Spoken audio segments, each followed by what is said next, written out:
Welcome to FNG Maths Ask Atul Jose series. I'm Atul Jose.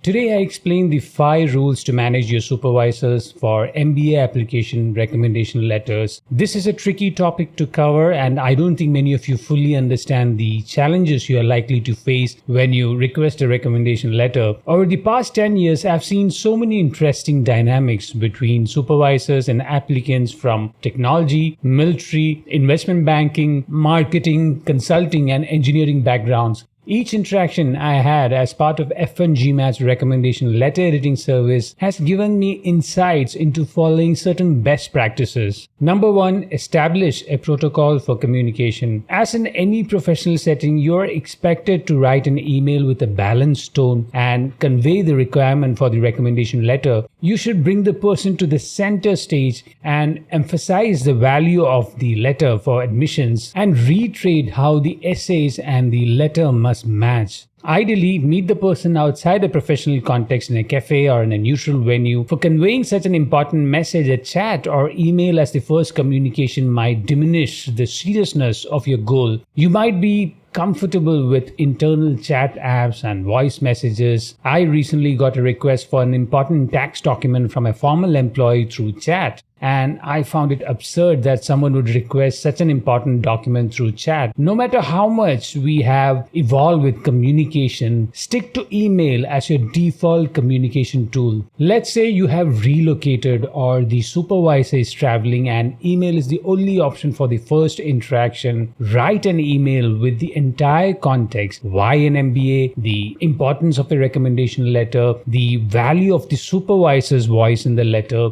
and the necessary documents that would help them write the letter. In our case, we share the guideline document. Make it very clear the expected deadline, the process, and whether they are open to consultants collaborating for the recommendation letters. Once an email is sent, you either get a favorable, not a favorable, or silence as a response. The silence could be a no, or the person is not comfortable continuing the communication through email, at least the initial communication, or they have some unresolved issues with you, or they might be too busy traveling or taking care of other priorities, especially if they are in a CXO role. Number 2, manage ego clashes. Most supervisors will say yes to your request, but when you start the process, they will quote a few roadblocks like rules of advising them. Some are open to working with consultants like me, but some might not be so open. I had this one case where a Harvard MBA alumnus who was the supervisor said, I will listen to one iteration of your edit, but then I'm not comfortable taking more edit advice. This was a fairly older gentleman, so I don't know if it was the age that played into that ego, or was it about following rules as an entrepreneur, or just the ego of listening to another person giving you advice on writing a recommendation letter. I'm pretty certain the person had written many recommendation letters in his time, but it was an interesting experience where a person is trying hard,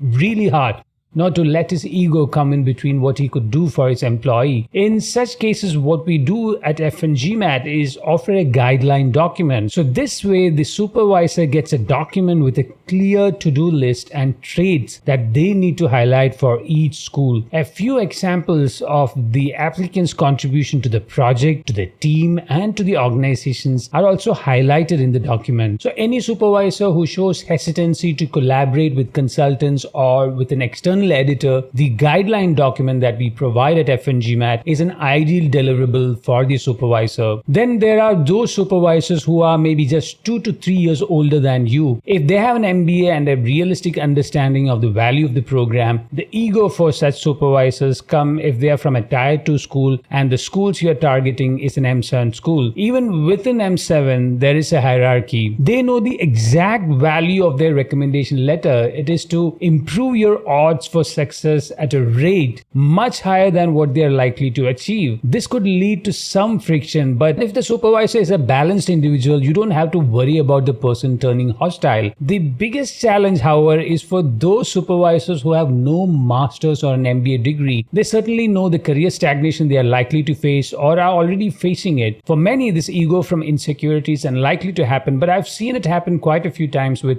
trivial excuses to stall the recommendation letter writing process. I've heard excuses like there's a protocol for receiving emails from external organization, that is the organization that the consultants represent. Many just submit the letter even after requesting not to submit without a discussion with the applicant or a consultant, and some might very subtly include weaknesses that could jeopardize the entire application. It just takes a line or two to contradict the entire narrative you might have built for the essay. So whatever be the circumstances, make sure that a consultant or an editor is reviewing or at least reading the letter before submitting it. Number 3, accept the role reversal. If you look at the entire recommendation letter writing process, you are supervising your supervisor, obviously not too aggressively, but eventually you have to send follow-up emails, nudge them with tips, and perhaps even meet them to understand the challenges of completing the letter. So when the roles are reversed, a common mistake I see is the applicant hesitating to send follow-up emails, calls, or even messages, fearing that such follow-ups could annoy the supervisor. Many try to mimic the style of the supervisor. If the person had given you a lot of autonomy, you feel it's unfair to follow up. That is absolutely not the case. They are managing multiple tasks on a daily basis, and writing a recommendation letter is unlikely to be at the top of their agenda, no matter how great your dynamics are with the supervisor. Most supervisors will wait close to the deadline date before even writing the first draft. This means that the probability of an error or a weakness that jeopardizes your admission creeping into the letter is high. So a rule of thumb is to follow up and ensure that at least the first draft is completed 1 week before the deadline, and embrace the role reversal. But always maintain diplomacy when you communicate, show respect, reiterate the importance of the letter, and persistently follow up until you get the deliverables for a consultant to review, or you're certain that the points included in the guideline document that you prepare with the consultant are covered by the supervisor. Number 4, change supervisor only when required. There is no one rule for assessing whether to ask another supervisor for a recommendation letter. The organizational hierarchy, your roles and responsibilities, your history with the supervisor, and the leadership style and culture in your organization quite often determine this decision. In some organizations like the military or a startup, the officer or the founder might have made plans with a long-term perspective. Even the promotion might be an incentive for you to stick around. So when you share a plan that disrupts their talent strategy, they might react negatively, at least initially. Let the tension ease a bit, then you approach the supervisor in a week. Just remember that they believed in you. That's the reason they made long strategic plans with you in mind. But because the initial reaction is that of a betrayal, you might feel that the supervisor might not write a letter. I've seen that after the initial reaction, most supervisors are happy to write a recommendation letter, capturing the unique strengths of the applicant. I've also seen applicants overreacting when faced with slight delays or a few roadblocks. Some supervisors are in fact passive-aggressive in the way they demonstrate their disinterest in supporting your career goals. So if you have followed our strategy to split round 1 and round 2 target schools, you might have already experienced the reality of working with the supervisor in round 1. And when you're preparing for round 2 by the end of November and the first 2 weeks of December, review that experience. And if you notice a lot of conflicts and unnecessary follow-ups, even to make them do the bare minimum, it is time to find another supervisor. Number 5, focus on the narrative. It's very important that you reflect and understand what happened during your tenure with the supervisor. If in all the projects you had a visible contribution, then you don't have to worry about approaching the supervisor. But let's say one project didn't achieve the desired result one had anticipated, and another you did exceptionally well, then you can strategically include the weakness narrative for the project that didn't do as well. The weakness narrative of the feedback given by the supervisor and the corrective steps you have taken question require cooperation from the supervisor.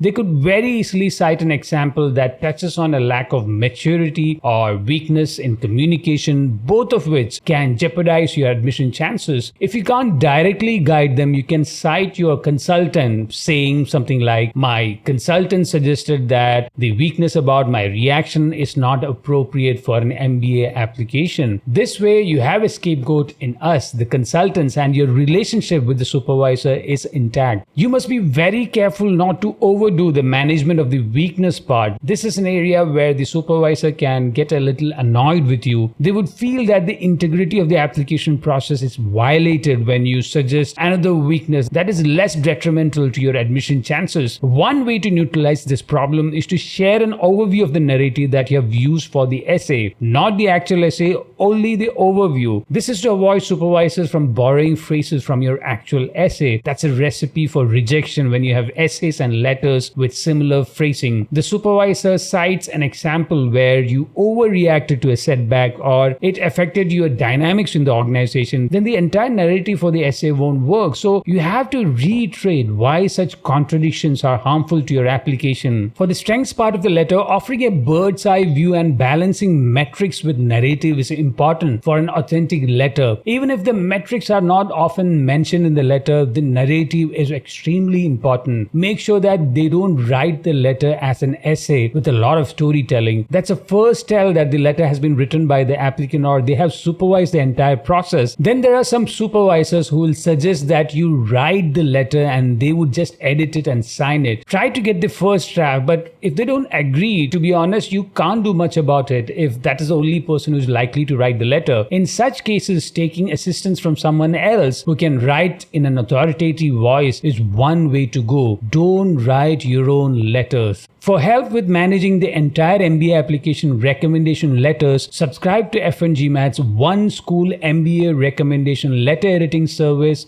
at store.fngmat.com/recommendation-letter. If you need help just with one supervisor, subscribe to FNGMAT's One Supervisor recommendation letter editing service at store.fngmat.com/one-recommendation-letter.